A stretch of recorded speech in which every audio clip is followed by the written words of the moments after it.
നമസ്കാരം. സമീപകാലത്തായി നിയമസഭാ തെരഞ്ഞെടുപ്പുകൾ വരുമ്പോൾ CPIM കരുതും പിണറായി വിജയനെ മുഖ്യമന്ത്രിയാക്കാം എന്ന്. ഉമ്മൻചാണ്ടിയും കൂട്ടരും തെരഞ്ഞെടുപ്പിന്റെ മണമടിക്കുന്നു എന്ന് തോന്നുമ്പോൾ തന്നെ ആ തുറുപ്പ് ചീട്ടെടുത്ത് പുറത്തിടും. സാക്ഷാൽ SNC ലാവ്ലിൻ എന്ന പിണറായിയുടെ ഒഴിയാബാധ. ഇത്തവണയും അത് സംഭവിക്കുകയാണ്.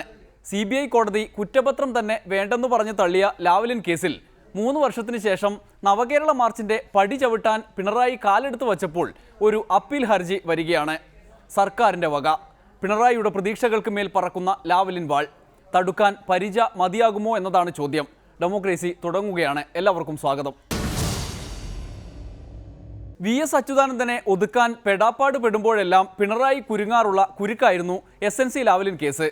എന്നാൽ ഏറ്റവും ഒടുവിൽ തിരുവനന്തപുരത്തെ CBI കോടതി ലാവ്ലിൻ കേസിൽ കുറ്റപത്രം പോലും സ്വീകരിക്കാതെ തള്ളിക്കളഞ്ഞപ്പോൾ സഖാക്കൾ ഒന്നടങ്കം ആശ്വസിച്ചു. ഇനിയെങ്കിലും പിണറായിക്ക് മുഖ്യമന്ത്രിയും നായകനുമൊക്കെയായി ഇരിക്കാമെന്ന് അവർ സ്വപ്നം കണ്ടു. VS അച്യുതാനന്ദൻ കൂടി ഒന്നടങ്ങിയെന്ന് വന്നപ്പോഴാണ് രണ്ടും കൽപ്പിച്ച് നവകേരള മാർച്ചുമായി ഐശ്വര്യത്തോടെ നിയമസഭാ പ്രവേശത്തിന് തേങ്ങയുടക്കാമെന്ന് കരുതിയത്. അപ്പോഴും ചിലരൊക്കെ പറഞ്ഞു, വേണ്ട വിജയേട്ട, അവസാന നിമിഷം ഉമ്മൻചാണ്ടി കുളം കലക്കും എന്ന്. ഇപ്പോഴിതാ നവകേരള മാർച്ച് സ്തംഭിച്ചു നിൽക്കുന്നു. യാത്ര പുറപ്പെടാൻ പിണറായി ഒരുങ്ങിയപ്പോൾ ഉമ്മൻചാണ്ടി സർക്കാർ ലാവ്ലിന്റെ വാലിൽ പിടിച്ച് അപ്പീൽ ഹർജി കൊടുക്കുന്നു. തെരഞ്ഞെടുപ്പാകുമ്പോഴേക്കും പിണറായിയുടെ കാര്യത്തിൽ തീരുമാനം എടുപ്പിക്കാൻ തന്ത്രങ്ങളുടെ സ്വാമി ഉമ്മൻചാണ്ടി പുറപ്പെട്ടിരിക്കുന്നു. ഇന്നു മുതൽ സ്വാമി ഒരു ഹോമം തുടങ്ങാൻ പോവുക. Be careful. എല്ലാ 5 വർഷം കൂടുമ്പോൾ ഇലക്ഷൻ അടുത്ത് വരുമ്പോൾ UDFകാർ പുറത്തെടുക്കുന്ന ഒരു തുരുപ്പിച്ചിട്ട് ഈ ഇലക്ഷൻ അടുത്ത് വരുമ്പോഴും ഇന്ന് പുറത്തെടുത്തിരിക്കുകയാണ്. അതാണ് പഴയ ലാവ്ലിൻ കേസ് വീണ്ടും ജനങ്ങളിൽ ചർച്ചാ വിഷയമാക്കുക. സാധ്യനാരായണ ഋഷി ദേവി ഗായത്രി ഛന്ദ പരമാത്മാ ദേവത ഓം നമോ നാരായണ ഓം കാളി കാളേശ്വരി സർവമംഗല സ്വരൂപിണിയ സ്വാഹ സ്വാഹ. വണ്ടി എവിടാ? പെട്രോൾ അടിച്ചോ? ഫുൾ ടാങ്കാ. നീ ഏതാ വണ്ടിയോ? കീഴ്ക്കോടതിയിലും മേൽക്കോടതിയിലും അനുവദിച്ചല്ലേ, പോയി വരട്ടെ.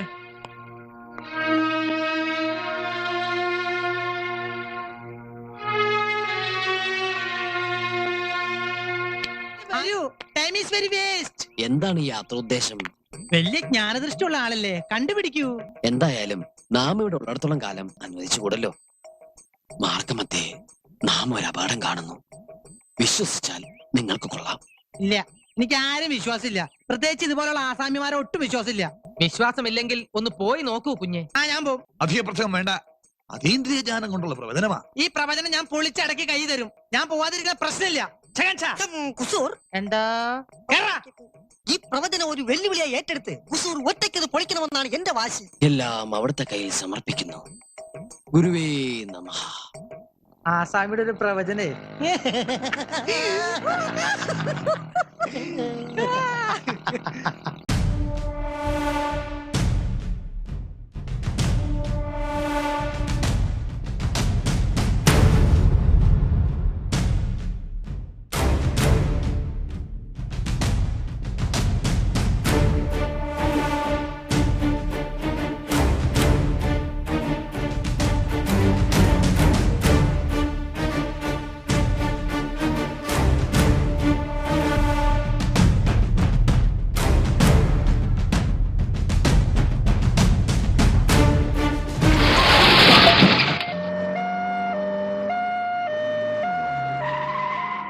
ഒന്നും പറ്റിയില്ല.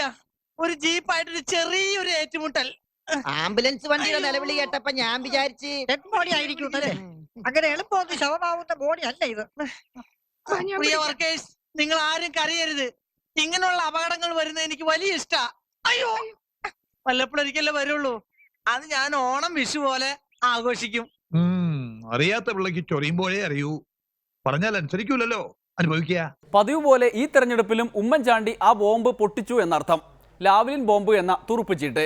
സരിതയിലും ബാറിലും കുരുങ്ങി കോൺഗ്രസുകാർ എങ്ങനെ തെരഞ്ഞെടുപ്പിനെ നേരിടുമെന്ന ആശങ്കയിലിരിക്കുമ്പോഴാണ് ഉമ്മൻചാണ്ടി ആ തുറുപ്പ് ചീട്ട് പുറത്തെടുത്തതും. സഖാക്കളെ ഞെട്ടിച്ചുകൊണ്ട് ഉമ്മൻചാണ്ടിയുടെ കുരുട്ടുബുദ്ധിയിൽ നിന്ന് പുറത്തു വന്ന ആ കുതന്ത്രം ഓർത്ത് കോൺഗ്രസുകാർ ആവേശഭരിതരായി. ചാണ്ടിച്ചൻ കീ ജയ് എന്ന് വരെ വിളിച്ചു. നിങ്ങളൊക്കെ ചായയോട് കഴിഞ്ഞില്ലടാ? തീർന്ന ചായ ഇപ്പൊ ഇറങ്ങാൻ തുടങ്ങായിരുന്നു. മുറിവ് അധികം ഉണ്ടോ? ഇതൊക്കെ ഒരു മുറിവാണോ? വടിവാളെ കയറി പിടിച്ചല്ലയോ? വടിവാളോ? ഏത് വടിവാളോ? അതെ, അന്ന് വടിവാളോ വാങ്ങിയപ്പോ ചാണ്ടിച്ചാൻ കയറി പിടുത്തം പിടിച്ചില്ലയോ? അത് ഞാൻ കയറി പിടിച്ചതാ. അത് അപ്പൊ തന്നെ ആട്ടുമൂത്രം ഒഴിച്ചപ്പോ ഉണങ്ങാൻ തുടങ്ങുകയും ചെയ്തു. CBI സ്പെഷ്യൽ കോർട്ട് ഇത് സംബന്ധിച്ച് തീരുമാനമെടുത്തത് 2013 നവംബർ 5-നാണ്. CBI കോടതിയുടെ തീരുമാനം വന്നിട്ട് 2 കൊല്ലവും 2 മാസവും കഴിഞ്ഞു. ഈ 2 കൊല്ലം 2 മാസം ഉമ്മൻചാണ്ടി ഉറക്കത്തിലായിരുന്നു. സാധാരണഗതിയിൽ ഒരു റിവിഷൻ ഹർജി കൊടുക്കണമെങ്കിൽ 3 മാസത്തിനുള്ളിൽ റിവിഷൻ ഹർജി കൊടുക്കണ്ടേ? അപ്പോൾ ആ സമയത്ത് തീരുമാനമെടുക്കാതെ ഇപ്പോൾ ഈ തീരുമാനമെടുത്തത് രാഷ്ട്രീയ പ്രേരിതമായ തീരുമാനമാണ്. എന്താ എല്ലാരും നിൽക്കുന്നേ? ചാണ്ടിച്ചനുള്ള ബഹുമാനം കൂടി നിൽക്കുക. അല്ല, ഇക്കാലത്തിനിടയിൽ ഈ നാട്ടുകാർ ഇതുപോലൊരു ആൺകുട്ടിയെ കണ്ടിട്ടുണ്ടോ? എന്തിനാണ് ഈ തീരുമാനമെടുത്തത് എന്നത് നോക്കുമ്പോൾ അതാണ് ഉമ്മൻചാണ്ടി എന്ന കാര്യം ജനങ്ങൾക്ക് ഒന്നുകൂടി മനസ്സിലായി. ഓ, ഇതിനൊക്കെ ഇങ്ങനെ ബഹുമാനിക്കാൻ തുടങ്ങിയില്ല. അങ്ങനെയാന്നേ സാരമില്ല, എല്ലാവരും ഇരിക്കേ. എല്ലാവർക്കും എന്റെ ചായ അമ്പലാരം കൊണ്ട് കൊണ്ടിട്ടേ. ചാണ്ടിച്ചാൻ ഈ നാട്ടിൽ നിന്ന് പോരുതെന്ന ആളുകൾ പറയുന്നത്. അതെന്നാ അങ്ങനെ? ഇച്ചാൻ ഈ നാട്ടുകാർക്ക് വേണം, അത്ര തന്നെ.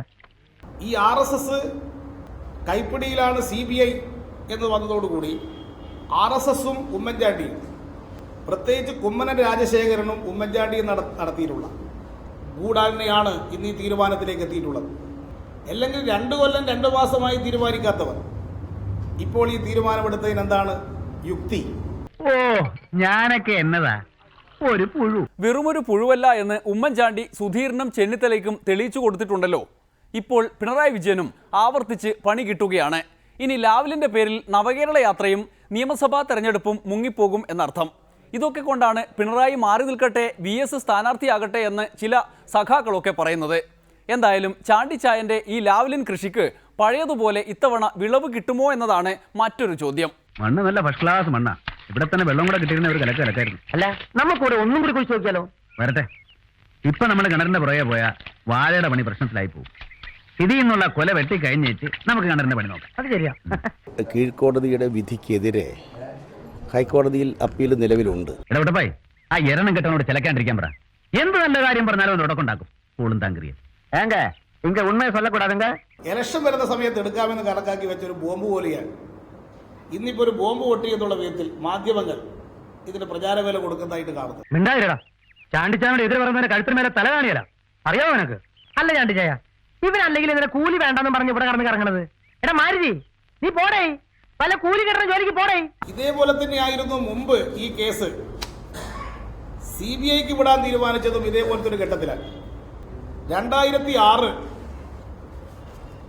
മാർച്ച് മാസം 28-ന് ഫെബ്രുവരി മാസം 28-നാണ്. അന്ന് തന്നെയാണ് നിയമസഭയിലേക്കുള്ള ഇലക്ഷൻ പ്രഖ്യാപിച്ചത്. അന്ന് ഉച്ചയ്ക്ക് ശേഷം രാവിലെ മന്ത്രിസഭ യോഗം ചേർന്ന് ലാവ്ലിൻ കേസ് CBIക്ക് വിടാൻ തീരുമാനിച്ചു. 2006 ആ ഫെബ്രുവരി മാസം 28-ന് തീരുമാനമെടുക്കുന്നതിൻ്റെ തലേ ദിവസമായിരുന്നു വിജിലൻസ് അന്വേഷണം പൂർത്തീകരിച്ച് കോടതിയിൽ റിപ്പോർട്ട് കൊടുത്തത്. വിജിലൻസ് അന്വേഷണത്തിൽ പിണറായി വിജയനെ കുറ്റവിമുക്തരാക്കി. ദൈവത്തിന് നിരക്കുന്ന പണിയാണോ നീ ചെയ്തേ? വേണ്ട, ഒന്നും പറയണ്ട.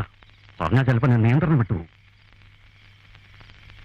എന്നെങ്കിലും നേരി കാണുമ്പോ മുഖത്ത് നോക്കി 2 വാക്ക് ചോദിക്കണമെന്ന് കരുതിയതാ. ഇനിയിപ്പോ അതിന്റെ ആവശ്യമില്ലല്ലോ. ഈ കടുങ്ക ചെയ്യാൻ എനിക്ക് എങ്ങനെ തോന്നിടാ ചാണ്ടി? ഇനിയിപ്പോൾ അതൊന്നും പറഞ്ഞിട്ട് ഒരു കാര്യവുമില്ല. എല്ലാം അനുഭവിച്ചല്ലേ പറ്റൂ. നവകേരള യാത്ര വെള്ളിയാഴ്ച ആരംഭിക്കുമ്പോൾ പിണറായിക്ക് വേണ്ടി ഒരുക്കിയിറക്കിയ പാട്ട് വെറുതെയാകുമോ എന്നതാണ് പലരുടെയും പേടി. പാട്ടിന്റെ ആവലാതി തുടരുമ്പോഴും ഉമ്മൻചാണ്ടി മനസ്സറിഞ്ഞ് ചിരിക്കുകയും ചെയ്യുന്നു. നവകേരള യാത്ര, ഇതു ജയ കേരള യാത്ര, ധീരസഖാക്കൾ നയിച്ചു നീങ്ങും നവകേരള യാത്ര, സഹനത്തിന്റെ നെരിപ്പോടി വീണെരിഞ്ഞ സഖാക്കൾ സാക്ഷിയായി നമ്മൾ നടത്തും നവകേരള യാത്ര, നവകേരള യാത്ര, ഇതു ജയ കേരള യാത്ര, ധീരസഖാക്കൾ നയിച്ചു നീങ്ങും നവകേരള യാത്ര, സഹനത്തിന്റെ നെരിപ്പോടി വീണെരിഞ്ഞ സഖാക്കൾ സാക്ഷിയായി നമ്മൾ നടത്തും നവകേരള യാത്ര.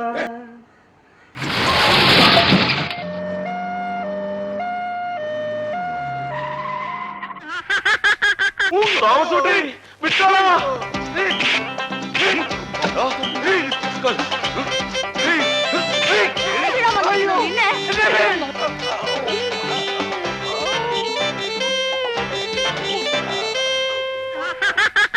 ചിരിക്ക് പല അർത്ഥങ്ങളുണ്ട്. അത് പാമോലിൻ കേസിൽ പരാതി പിൻവലിക്കാനൊരുങ്ങുകയും ലാവ്ലിൻ കേസിൽ പരാതിയുമായി എത്തുകയും ചെയ്യുന്ന ബുദ്ധിയാണ്. തെരഞ്ഞെടുപ്പിന് മാത്രം പുറത്തെടുക്കുന്ന സീസണൽ അഴിമതി വിരുദ്ധ നിലപാടാണ്. ആകെ മൊത്തം നോക്കിയാൽ സുധീറിനും ചെന്നിത്തലയും നേരിട്ട അതേ അടിയാണ്. ഇനി പിണറായിക്ക് അതിജീവിക്കാൻ കഴിയുമോ എന്നതാണ് ചോദ്യം. ഇനിയൊരു ഇടവേള, അത് കഴിഞ്ഞ് അച്ഛനും മകനും. ഭാരത ധർമ്മജന സേന എങ്ങനെ ഭാരത ധർമ്മജന സേന നല്ല ബെസ്റ്റ് തന്ത. മക്കളെ വളർത്തണം, ഇങ്ങനെ തന്നെ വളർത്തണം. ഇയാൾക്കെന്താ ഭ്രാന്ത? ഇത് സ്ഥിരം കലാപരിപാടിയാ.